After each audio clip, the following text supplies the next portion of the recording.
Hello everyone, this is Eric Anderson, host of the YXE Underground podcast with a special bonus episode of the podcast, and I hope your summer is going very well. I am sitting, it's a Thursday afternoon, Thursday, July 24th? Is it? I think it's the 24th today. It is. And at this time of year, I always love bringing listeners a bit of a preview about the upcoming Fringe Festival here in Saskatoon. Saskatoon Fringe Festival, it's put on by 25th Street Theatre, and always love chatting with Anita Smith, who's the executive and artistic director for 25th Street Theatre, and she gives listeners the lowdown in terms of all that's happening in Fringe and some of the behind-the-scenes stuff. But Anita is on a leave right now, so I have the great pleasure of sitting across from just a wonderful human being. Would you like to introduce yourself? I would. My name is Phil, and I am the interim festival manager here at 25th Street Theatre. Phil, what's your last name for people that don't know? Williams. Last name Williams, yeah. Phil, what is, like, how are you? We're like 6 days away from Fringe, and this is your first time overseeing all of this. How are you? Terrified, sleep deprived. I would say we've been giggling at the start of this interview because just even saying Anita's on leave sounds dramatic. Like it sounds like an enforced. She's just on holiday. Yeah. Like she's just hanging out with her family. But like at 25th Street, we just miss her because she's such a powerhouse and she's done so much to make this festival as great as it is and bring this company as far as it's come. But every time I say that I'm filling in for these big shoes, I feel like I make it sound like she's dead. She's not dead. I think she's actually in Halifax right now. But I also think, I'm glad we got that established. I also think, though, too, that it speaks to how great a leader she is because she has empowered her staff, including you, to, like, run with it. And so, like, you're running with it. How, like, what has it been like? Because I know you've been a part of helping to set up for Fringe for many years, but what is it like now in that, like, kind of leadership role for you? You know, it's interesting because so many of our staff are friends as well. You know, being someone who's active in the arts community, you know, everyone is each other's mentors and each other's mentees and your best friends and your like sister-in-laws and your co-workers and bosses. And so the lines get a little blurry at times, but it's been really excellent. If there's one thing that's a testament to Anita's strength in leadership, it's how well she's set everybody up for success. Yeah, succession planning is something that we care a lot for at 25th Street Theatre. I personally have no interest. My goal is not to be a leader. My goal is not to hang on to this job forever and like hoard it like a little dragon with its stash of gold. My goal is to, and Anita's goal is to just share the strengths amongst the community so that all companies and all arts can improve in general. And so because of that, it actually hasn't been as hard as I had been anticipating. Like certainly it has its ups and downs, and planning a festival of this size has so many like scary skeletons in the dark, but it truly, the team are so competent. I don't have a better term for it. Like they are excellent. Every time people check in on me, I go, I'm stressed because that's who I am as a human being. I just deeply care. But the team are excellent. Like they could do it without me. They could do it without Anita. And you know, the community that support the Saskatoon Fringe, we've got volunteers who've been with us for decades. We've got volunteers who are past staff. We've got theatre artists who are past staff, and everyone just really brings something special to it, and it gives us the opportunity to improve every year. It's awesome. Aww, I love that. Can you explain to listeners where we are right now? And after you explain where we are, can you maybe explain what's going through your mind right now as you look out upon where we are? We are located in a very sunny W.E. Graham Park right now, which is since 2021 has been the main Fringe Festival site. And it looks amazing because the City of Saskatoon's Special Events Department has done a lot to advocate for us this year in terms of making sure that the Fringe is treated with a lot of care, and they have made this park look beautiful, and I hope we are able to leave it looking as beautiful. And what's going through my mind right now is like war flashbacks, I would say. I'm excited, but I'm very aware that setup begins on Monday, and so this is maybe my last regular day of, I say regular, it's been 10-hour days, but starting next week it's going to be 19-hour days, you know. It's and some of that is just the demands of the job, and some of that is just, once you're on here, you don't want to leave. Like, there's so much to do and engage in, and all of the people you love and admire and want to learn from are here. I live down the street. I'm drinking the Kool-Aid. I moved to Broadway Avenue when I got this job, and I still get separation anxiety when I leave the Fringe site. Really? Because part of me thinks, because like you said, they're 19-hour days, and then it's just part of me would be like, I need a break, but it's in you, hey, like it's in your blood. It is. It is this thing of community and this like mutual responsibility of care of all of us down to from our board members to our festival assistants. There's this feeling of, well, if I'm at home and someone calls me, I can't get there as quickly as if I was just already there. It's like an emergency response. It's I don't know what, it's not fight or flight. It's a secret third thing. So setup will begin on Monday. For people who maybe someone hasn't been to the Fringe before, what does this main site look like? Oh, it is jam-packed with things. So this site, we place a big old park deck right in the center that is so vibrant and colorful and beautiful, and that will feature all kinds of busking performances from musicians to drag queens to circus performers. And we have our carnival games that are going to be over in the corner where, people can beat Eric at a game of mini golf. We are going to have... That won't be hard. Yeah. Well, actually this year we've built it really hard. I'm not sure, it's not wheelchair accessible. Like that ramp is... Wow, okay. So I don't know if anyone's going to win mini golf. I think we might get a few complaints. But this park is filled with arts workshops, youth workshops. This year's collaboration station is Where the Wild Things Are themed, run by Dylan Pearson and Molly Duckett, and food vendors. And we've got our Fringe garden with our Fringe beer this year, which is titled The Rehearsal Draft, because we got it right the first time. Oh, I love that. That's from High Key, right? It is from High Key Brewing. They're excellent. And then the street fills up with artisan vendors, and we've got a lot in terms of decor planned this year that we're hoping to, because since the site has moved, people who are longtime fans of the Fringe might remember it being on Broadway Avenue all the way down. Right. For all 10 days. And as I know you've talked about with Anita, we did move to this site for a multitude of reasons, safety, finances, people being amongst them. But one of the great benefits of being here is the ability to invest in infrastructure. And so the more we build the festival every year, the less we have to fight for the next year. So this year, when we got into our build space, we looked at all the things. We went, well, we've built most of the things we want to build. Now we get to just perfect and decorate. And one of the things we're doing that don't tell, okay, listeners at home, this is a secret until she gets here. Anita is not great at taking care of the flowers at her house. And so she will, oh God, I'm airing out her dirty laundry. She will buy the fake flowers and put them in her garden. So it looks like she's doing really well. And so we're trying to build a giant flower garden here of fake foam flowers for Anita. Oh, I love that. Anita, if you're listening somewhere in the Maritimes, I hope you're laughing at this right now. That's wonderful. Are there any other things that people, for people who have been here lots throughout the years? Because I have to say too, I do love that. I love this site. I do think that it breeds more community as well, just having it here, because it's lovely grounds. But is there anything else new in terms of like site stuff that you'd like to bring up? In terms of site stuff, I mean, we have all of our outdoor activities in general. So we have our Fringe Fun Run, our Thelma Pepper Walk. This year we are highlighting. We have an art gallery just down on Lansdowne Avenue that's being run by the family of Joan Payne, who was a set designer for 25th Street Theatre in the 80s. Oh. And she sadly passed away this year, and they reached out to us and said, could this become part of the Fringe? And I said, this is your project, but I will put our banner to it and feature it in our program and things like that. And so in terms of new things to the site, other than the giant concrete truck that's currently constructing across 2 blocks of it, it's mostly just improving on what we've already established. Okay, very cool. Tell me about performers. I was flipping through the program last night. Yes. There's amazing local performers. There's performers from across Canada, across the world. Tell me about performers. Okay, one of the biggest joys about running the Fringe and working for the Fringe is meeting all of the artists, because they come from, like you said, across the globe. The Canadian Fringe Tour circuit is huge, and we have the great fortune or very deliberate planning to be placed between Canada's 2 biggest Fringe festivals, both in terms of location and dates. So the folks are all at Winnipeg, they come through Saskatoon and they go to Edmonton.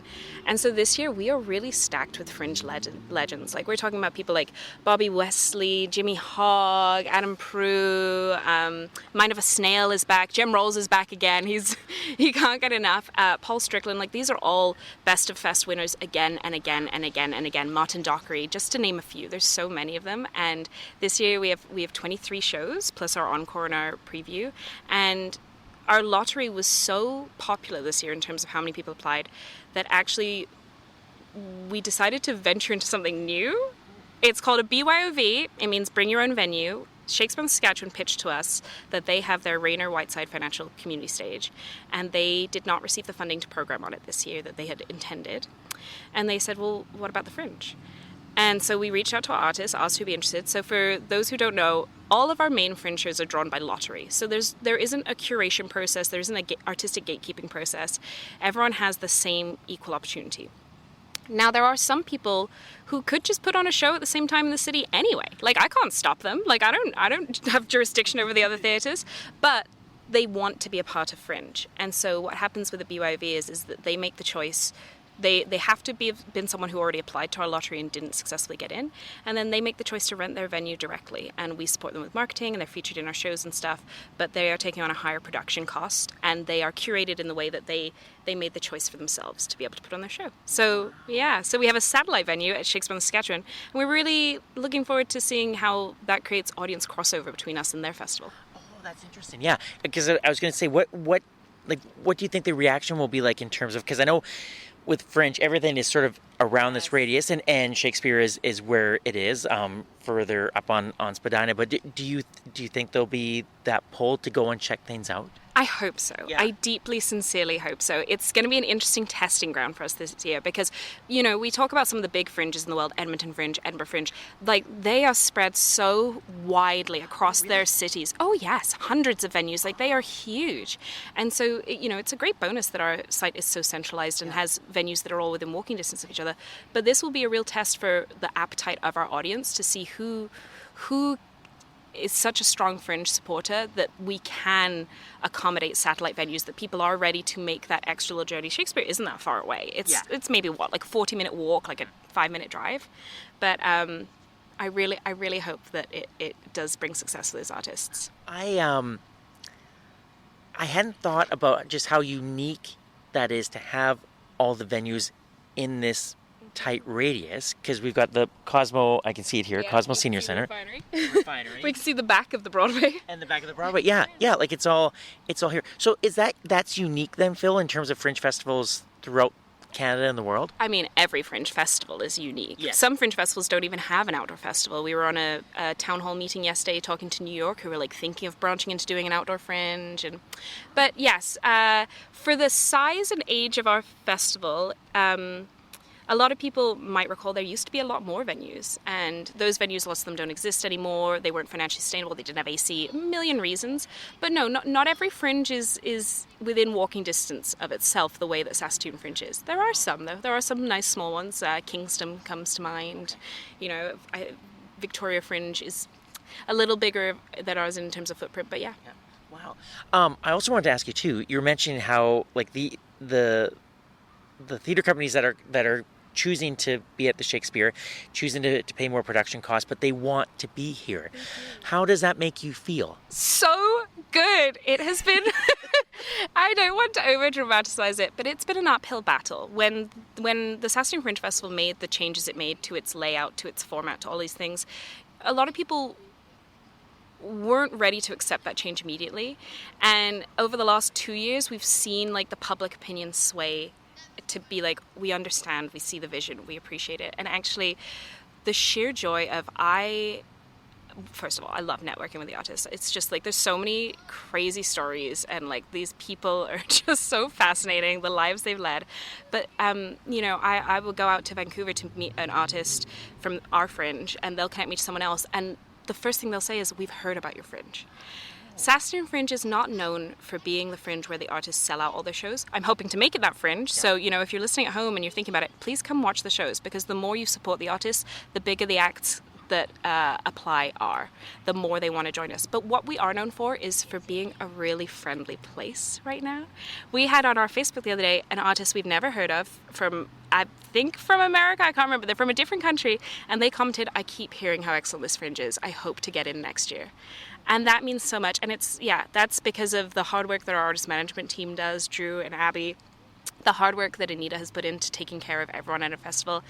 And yeah, just this idea of community care. We had my friend Keith Brown was one of our artists last year. And on the first night, you know, other Fringes have excellent like budgets and parties and things like this. And we bring our artists to Amigos last year, and I think we gave them like a platter of matzo sticks, and Keith went, "This is the first time a Fringe has bought food for me." And like, it's just little things like that matter, and these friendships that build and then are able to become like future collaborators, future supporters, and spread the message. We have a new prof at the University of Saskatchewan, Thea Fitzjames. She started at the start of last year. And upon coming here, like, she is a Fringe legend and a Fringe expert. Her research is in Fringe. And upon arriving here, like, again, the first thing she said was like, "I've just heard what a lovely place this is to be as an artist." And so, yeah, I'm hoping that we can be also the place where people make their money, but I know that people have that in Winnipeg and Edmonton, so as long as they keep choosing us as the stopover in between, I'm ready to provide a warm atmosphere. I also think too, thank you for sharing all that, and I love the story of Amigos, because I also think, like, in some cases I could see like organizations trying to reach too far or be something that perhaps they're not. And I love the fact that, like, you know, this is who we are, we're Fringe. Of course we're going to go to Amigos. It's down the block. Yeah. It's Amigos. It's an institution in our community. And of course we're going to buy you matzo sticks. Like, and I think from an artist perspective, they must connect with that, like, just how genuine you're being in that moment. That's what Fringe is. Fringe is scrappy. It's not for the artists who have all the money in the world to back themselves. It's for the people who color outside the lines. It's for the people who do the unexpected, maybe not the always accepted.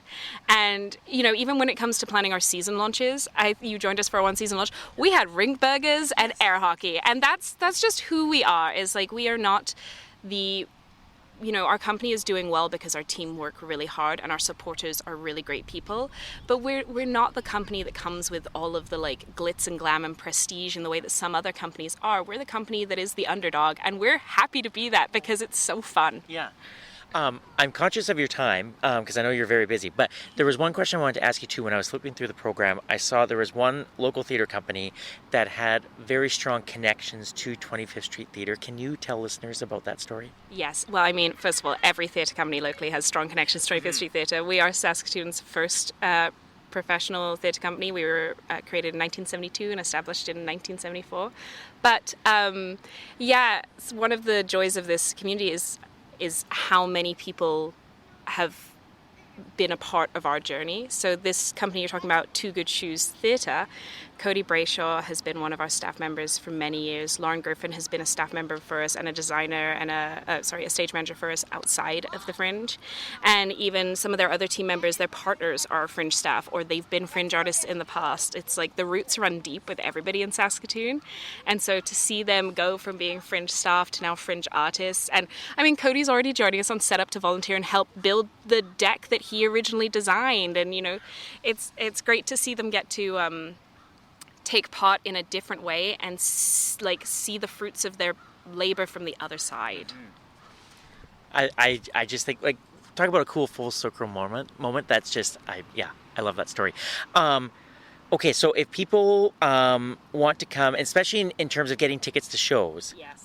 What's the best way to get tickets? The best way is to get them in advance. Get them online at 25thstreettheatre.org, or you can call us if you're not a big fan of the computer. Our co-workers Jensine and Katie are always ready to answer our phone number at 306-664-2239. Or if you're a spontaneous Fringer, just come down to the site. We've got a sales office. You can buy at the door up to 30 minutes before. We have seen shows increasingly start selling out. You know, like 2 years ago we had one show sell out. Last year we had two shows sell out. So the further you buy in advance, the better. And honestly, grab a program. There's a digital program on our website, or come and get a physical one. Like, that is where you're going to get all of your hot tips on how to have a great Fringe. Ooh, and I just remember too, thank you for explaining that. I went to my first preview night last year at the Broadway Theater. I was blown away. I had so much fun. Tell people what preview night's all about. Yeah, preview night is a little snack buffet of Fringe. It is next Wednesday at the Broadway Theatre, which this year is powered by our friends at ATB Wealth, and it's being hosted by our friends Pièce de Résistance, Peace Akintade, and Annalyn Moko, who are drag performers. And it is an opportunity to see as many, if not all, of the theatre companies on offer this year in the span of, I think, 90 minutes. They each get 2 minutes to do their best to win you over so that you buy tickets to their show. And it's really fun and really chaotic. And if they take too long, our artist manager Drew is going to come and fish them off stage with a giant hook. Like, it's a good time. Like it's so much fun because it's like the ultimate elevator pitch. It's like I've got 2 minutes, but then if I go longer than 2 minutes, I'm being shown the door. Yeah. And all the artists are there. Yeah. So like you sit down in that audience and you look to your left and you're like, he was just on stage. Yeah. And I would imagine too, like, oh, so-and-so just like brought it on stage. Like I gotta it's like a healthy competition too a little bit, but I had so much fun with it. Yeah. It's a fun time. I highly recommend people grabbing their tickets and coming. Phil, thank you so much for taking time out because I know you're busy now and you're about to get like insanely busy. But I have to say, like I've gotten to know you these last few years. You're a wonderful human being, and I love how much this work means to you and how you are able to connect with community in such genuine ways. So I wish you the best of luck. Any words for Anita if she's listening out in the Maritimes? What's that one from, have you seen Brother Bear, where they're like, quit telling everyone I'm dead? It's not a word for Anita, it's more a word from Anita. Anita, thank you for all of your guidance. We hope you're having a great time. The Fringe is going to be awesome. Yeah, it's in amazing hands. Yeah. Yeah, thanks, Phil. Thank you.